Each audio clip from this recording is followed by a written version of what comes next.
It's March 18th, 2015, and I said I was going to talk about Judge Gillespie and his programming of me.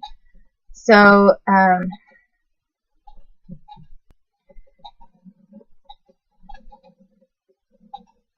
and I already explained my hair and everything. So anyway,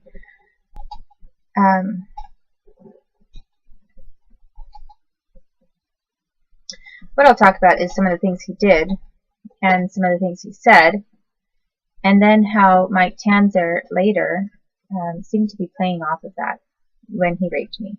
And it kind of, some of the quote-unquote coincidences that occurred at the time, I think that it goes to show that this was, you know, if you believe what I say, you know, that I'm not making this up or imagining this. And I just feel like I've got something weird on my face because I just had to adjust my makeup a little bit because of this hair color. But if you believe what I say and you know that I'm not exaggerating things or making it up, then you can understand how, well, it sort of strengthens the idea, well, that I already said, the statement that I've already made, that Mike Tanzer was raping me and Eric Ballinger was facilitating that rape by even driving me there. And there are a couple of things. There is one aspect of what Erica Ballinger did that I can talk about because I was programmed in a way that she was working out, that she was using against me in that situation. And then I am also able to talk about Judge Gillespie and how strange it was that then later I was getting faced with a rape by Mike Tanzer. And since I've already talked about just kind of the basics of what happened on the first night that I met Mike Tanzer again, when I was going out with Eric Ballinger, I just kind of talked about what happened on the face of it. You know, what happened when we got to the club where I went with her, and then what the progression was with my quote-unquote relationship with Mike. Well, I think that then some of this background information, that's where it's context and kind of plays into it. And so I honestly don't even know where to start. I guess I'm going to talk about first this judge and the program he did, and then I guess I'll talk about Erica Ballinger and what she did. So, okay, so Judge Gillespie, I've already described how I was being trafficked back and forth between Coquille and Coos Bay, Oregon, and the Moses Lake, Washington area, and a few other places in the U.S. There were some places that I was trafficked to, like even out of the country, and it was on a less frequent basis occasionally. But Coquille, Sherwood, Portland, all of those little pit stops were important to what the government was doing to me. And they were committing really horrendous crimes against me. And each place was like going to, it was like going from pothole to pothole, basically. And in all of these different places, I was not only getting raped and tortured, I was getting quote-unquote programmed. And I've described what programming is, and if someone still doesn't know it, I think that it's good that I am making these video clips because there are probably some kids out there or people that don't really understand what this generalized term of programming, what that means. Or when people say mind control, you know, that's kind of a, what's mind control? I mean, you hear the phrase mind control all the time, and yet hearing a practical explanation of it and exactly what it is and how it's used, you don't hear that much as often, and you don't really even find that information online. So, I mean, you just hear references about mind control. So, you know, the MK Ultra program is about mind control. This program is about mind control. You know, but what is mind control? And, okay, well, mind control is such and such, and I give a definition. Well, still, nobody's explaining, okay, what are the techniques and the methods, and how are people actually facilitating this quote-unquote mind control? Well,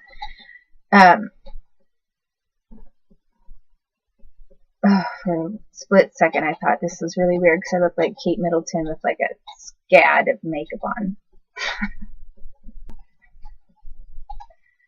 and a little older. Really thick eyebrows. So it is slightly hard to focus when I take my attention off of this camera and look at myself, because it's hard to get used to. Anyway, so I think that I've already kind of I've been describing what programming is a little bit and what mind control is by explaining some of the details of it. So I'm going to explain some of the things that Judge Gillespie did. And there were a whole ton of people. I'm not kidding. The U.S. government was just like sicking them on me. You know, like, hey, you try this and you try that. I mean, I was like this absolute zombie kid who's getting attacked on all sides because the U.S. government is wanting all of these people to experiment on me. And I mean, people were getting off on it. I mean, these people who are programmers, a lot of them really like it. I think it's a real sense of power to them because they feel, well, it is, the whole concept of mind control is that someone is controlling you and your behavior. And so if they feel that they have been able to inject something into you, you know, some people get off on injecting certain things into you, and other people get off on trying to control you by psychological means. So I was at Judge Gillespie's house. When I was younger, I was around his house, and I don't remember as much, but he did more of the torture of me when I was younger. And then when I was just slightly older, like a slightly older kid or young preteen, he didn't do as much. I think a few of these government people, I think they did some really hardcore torture of me. And then when I was older, they wanted to seem like they were like the easygoing, laid-back people who weren't really doing that much harm. And I can't say that Judge Gillespie was doing some really horrific things back then, because half the time when the people were doing things to me, I was being told not to look at them.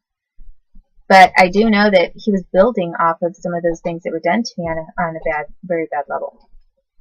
And by the time I was a preteen, I was in the Coquille area, and at some point the government decided you know, I wanted to be a lawyer. I don't know how I got the idea, but I got the idea that I wanted to be a lawyer. So they, I think they figured I'd never be anything. I think they wanted to kill me off by the time I was 15 or 16.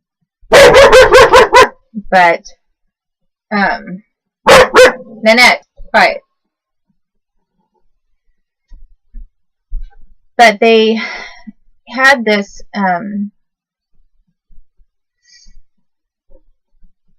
but anyway, I guess to indulge me maybe, or make it seem like I wasn't getting programmed, they were taking me to a courthouse and doing like mock trial things with some kids. They were government kids mainly. And I went through a whole CPS case pretending like I was the prosecuting attorney for CPS. And actually, this McClintock lawyer now, who's on my case and has been on my case the last couple times, she's taken over the role that I had when I was this little kid doing that. And so they had me in some kind of a mock trial law school deal that they just had with themselves and with certain mentors, I guess. And one of the mentors was Judge Gillespie. Another mentor was Judge John Bridges. And if you look at John Bridges and Judge Gillespie, they don't have a whole lot in common by way of appearance. Both of them are judges, however, they both have white hair. And they both had this white hair for a long time. And Hotchkiss, too.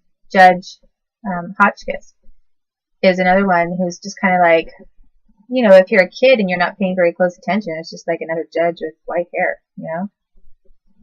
And a lot of them all kind of did the same things. So, but I was getting really kind of swapped back and forth between Judge John Bridges, specifically. I think they thought that John Bridges was going to be used as maybe a lawyer in a CPS case against me one day. And as it turned out, I knew too much about John Bridges, and I think that he felt uncomfortable. I think he realized, okay, she's older now. It's not really going to play out the same way. And I think I should recuse myself for conflict of interest because things could get pretty bad. But his wife actually did take a part in harassing me through CPS because she worked for CPS and showed up at my house. So his family was involved, but he didn't take on the judicial role that he might have had. And they moved the case, and he might have had my case if I had been living in the same area. But I actually was living in a different area at the time that the government kind of went after me, and that happened to be in the jurisdiction prior to my going to Canada of Judge Hotchkiss, who they also used against me. I mean, like, they were all practiced people who were ready to, like, seize the day for when they got to take a case against me and make sure I lost. Take babies from me, basically. They didn't really care as much about getting me for some criminal thing, unless, like, they had something really important they wanted to block me from talking about. But they wanted all my babies. And when I went to, and Judge Hotchkiss didn't even have jurisdiction, because when I went to Canada, Canada had jurisdiction, not the U.S. But they wanted to fudge around and make claims that it was in the territorial region or vicinity of Hotchkiss's court. So all that to say, I was being taken, for example, like with Hotchkiss. Hotchkiss had a good friend named Paul Castle. Paul Castle was appointed to be my public defender for one of these cases. He was like, they were part of this notorious sex ring thing that you've heard scandals about in Wenatchee. It wasn't just like some crazy sex ring orgy thing, and it wasn't exactly just an accusation against a couple church members who were part of a sex ring, and just pedophiles, like regular church pedophiles. There's a whole government organized sex ring, and it included some mafia, I guess, but there's a lot of government people, a lot of cops, teachers, judges, lawyers, and they were including kids in it. They had lesbians there, like Alicia Nakata, she's a judge. I had Alicia Nakata doing oral sex on me at these sex rings that I was being taken to as a kid. I had, and you know, sometimes I don't even remember my parents there at all. Like, I don't know how I got there. It wasn't always my parents that took me to these places. It was like sometimes it was someone else showing up at my house, taking me somewhere, and then I was ending up at a sex ring place. And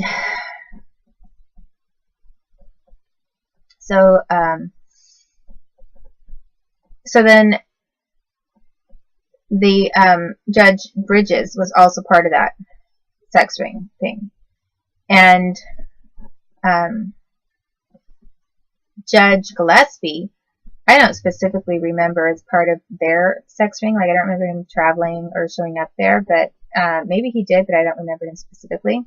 What I remember Judge Gillespie for is being in his house and being programmed there and this whole thing. So there's this whole mock trial thing, but then on the side, what was happening is I was going to his offices, Judge Gillespie's chambers, at the courthouse. I knew it was Secretary Teresa. I just walk in like, you know, no big deal, and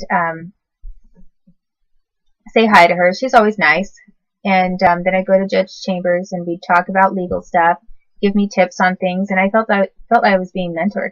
Other times he was questioning me like he was an FBI officer, and I kid you not, as a kid, with my experience that I already had of being around cops and other people, I did think that he was with the FBI. He had too much of a screening process and interrogation process that was FBI-like. And he acted like, he actually acted like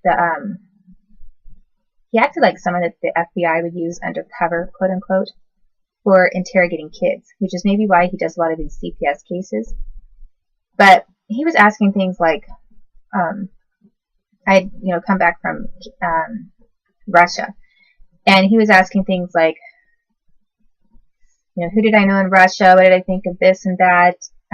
He was basically finding out, what about mafia, the Big Five and everything. He was asking me so many questions about so many different things. How do you like the name Anna? And then he'd play along. He'd play along as if he was on the side of something, and then he wanted to see how I'd respond to it. And kind of felt like just this whole old FBI entrapment interrogation deal. So I'm going to explain more of what he did in a moment.